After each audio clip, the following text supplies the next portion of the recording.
If you're tired of being tired, then I ask you to vote for real change. Paul Ryan and I will bring real change to America from day one. When I'm elected, the economy and American jobs will still be stagnant, but I won't waste any time complaining about my predecessor. I won't spend any of my effort trying to pass partisan legislation that's unrelated to economic growth. From day one, I'm going to go to work to help Americans get back to work themselves. People across the country are responding to our 5-part plan to create jobs and rising take-home pay. Part 1 is take full advantage of our energy resources: coal, oil, gas, nuclear, renewables.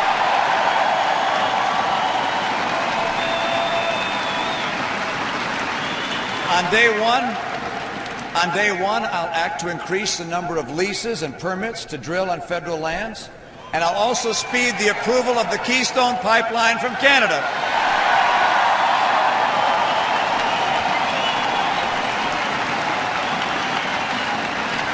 Number two, I'm going to move to boost trade, particularly with Latin America, because we can compete with anyone in the world and create more jobs for us. And by the way, I'm finally going to designate China as a currency manipulator. They've got to play by the rules.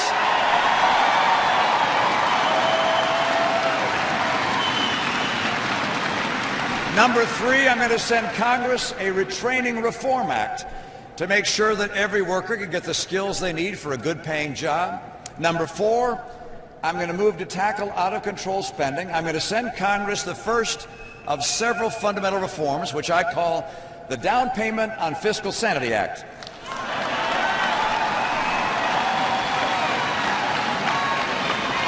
And just to get started, we are going to immediately cut, and I say cut, not just slow the rate of growth, but cut non-security discretionary spending by 5%. And I'm not just going to take office on January 20th. I'm going to take responsibility for the office of the presidency.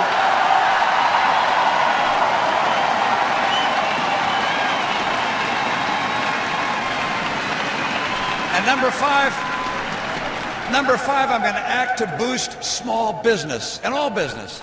Look, I'm going to issue executive orders aimed at the problems that have been holding our economy back. The first executive order will be to grant state waivers from Obamacare to begin its repeal.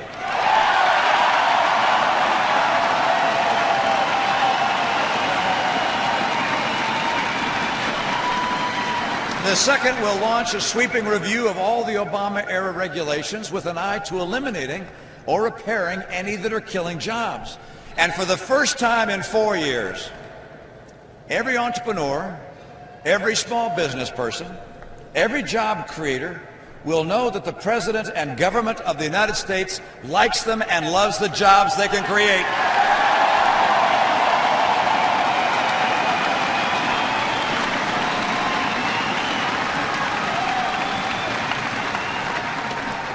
Paul Ryan and I will limit government instead of limiting the dreams of our fellow Americans. Now on Tuesday, the choice of the American people can lead to one of two very different destinations. If the president were to be reelected, he would...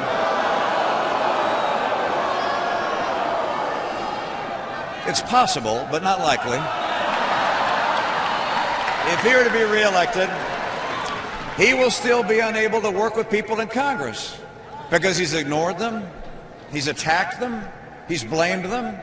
And then the debt ceiling, it's going to come up again, and shutdown will be considered, and default will be threatened, and that freezes the economy and makes it harder to get jobs again. The president was right the other day when he said he can't change Washington from the inside, only from the outside. Let's make sure and give him that chance, okay?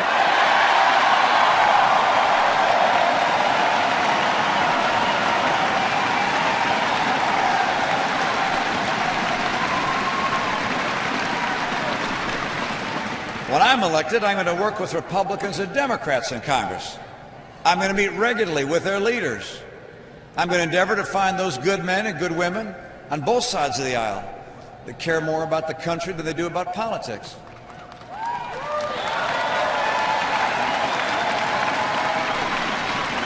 Now, if the president were to be reelected, he will continue his war on coal and oil and natural gas. When I'm elected, we're going to change course on energy. To build jobs and help with prices at the pump, we're going to achieve North American energy independence in 8 years.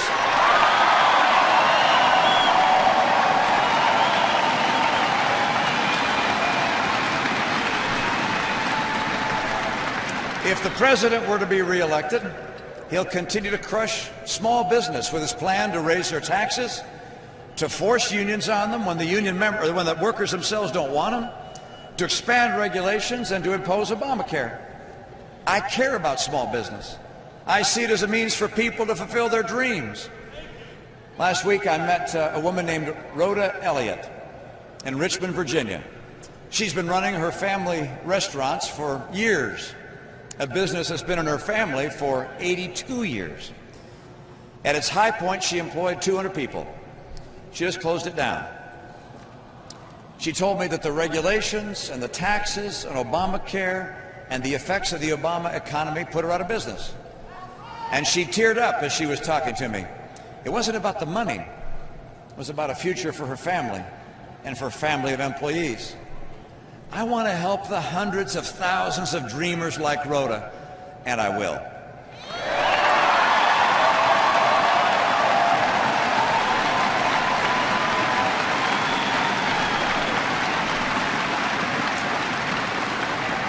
Now, you know that if the president were to be reelected, he's going to say that he's going to improve our schools. But in the final analysis, he'll do what his largest campaign supporters, the public sector unions, insist upon. And your kids will have the same schools with the same results. When I'm elected president, I'll be a voice of the children and their parents because they have no union.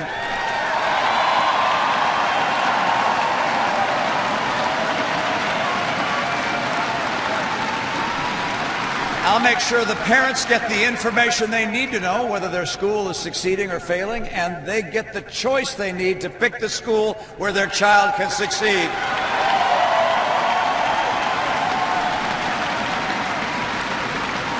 You know, as governor of my state, we took our schools to the top of the nation.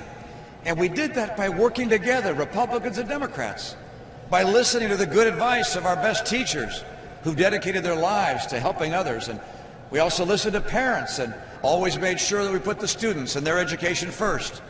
I'll do the same as president.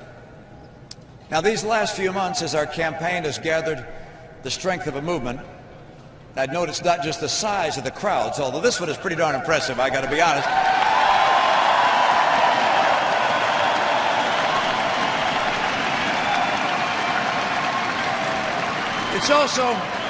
It's also the depth of our shared conviction.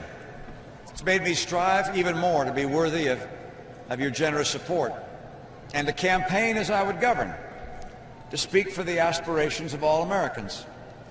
I learned as a governor of my state that the best achievements are shared achievements. I learned that respect and goodwill go a long way and are usually returned in kind.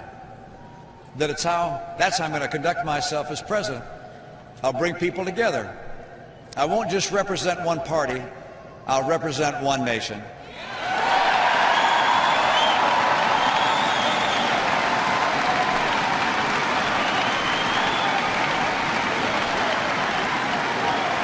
Throughout this campaign, using every argument he can think of, President Obama has tried to convince you that these last 4 years have been a success.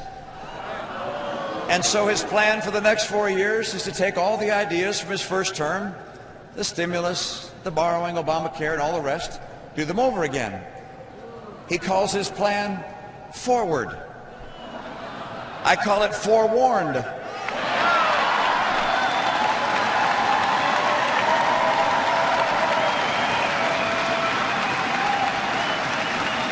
The same course that we've been on will not lead to a better destination.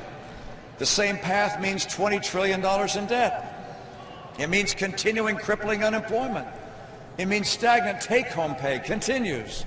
It means depressed home values and a depressed and devastated military. Unless we change course, by the way, we may be looking at another recession.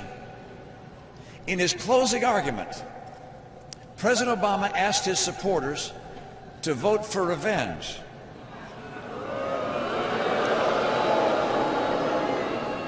For revenge.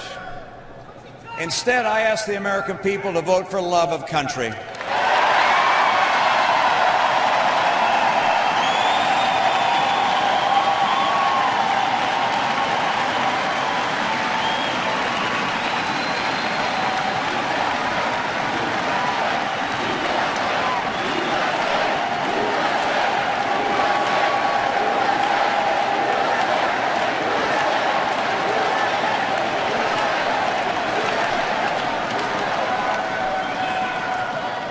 We've got to lead America to a better place together, and we will.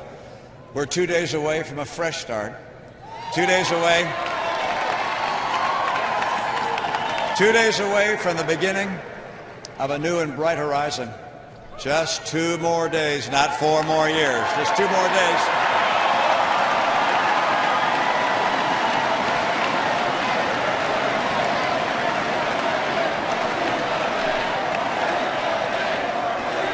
My conviction that better days are ahead is not based on promises and hollow rhetoric, but on solid plans and proven results, and an unshakable faith in the American spirit. If there's anyone worried that the last 4 years are the best we can do, if there's anyone who fears that the American dream is fading away, if there's anyone who wonders whether better jobs and better paychecks are a thing of the past, I have a clear and unequivocal message. With the right leadership, America is going to come roaring back.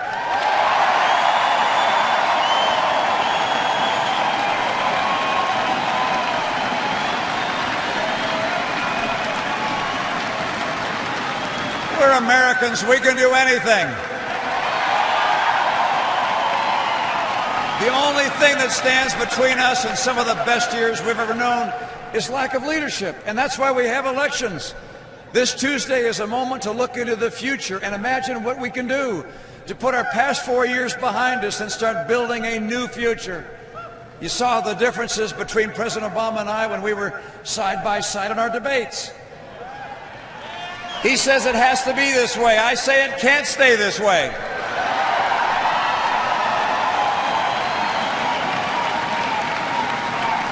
He's offering excuses.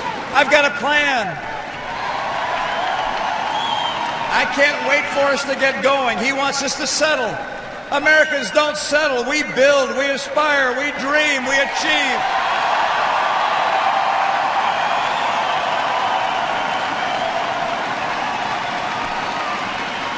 That better life is out there.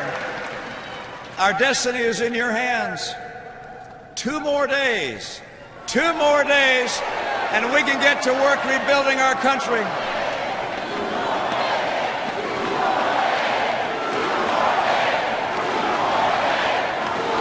Just 2 more days. 2 more days we start rebuilding our country and restoring our confidence and renewing our conviction. Confidence that we're on a solid path to steady improvement. Confidence that college grads 4 years from now will find better jobs.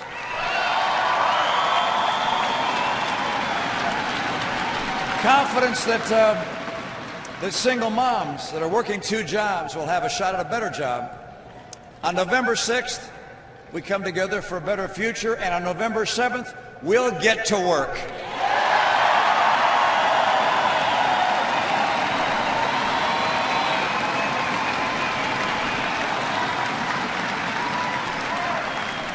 Now we'll reach across the street to that neighbor with the other yard sign.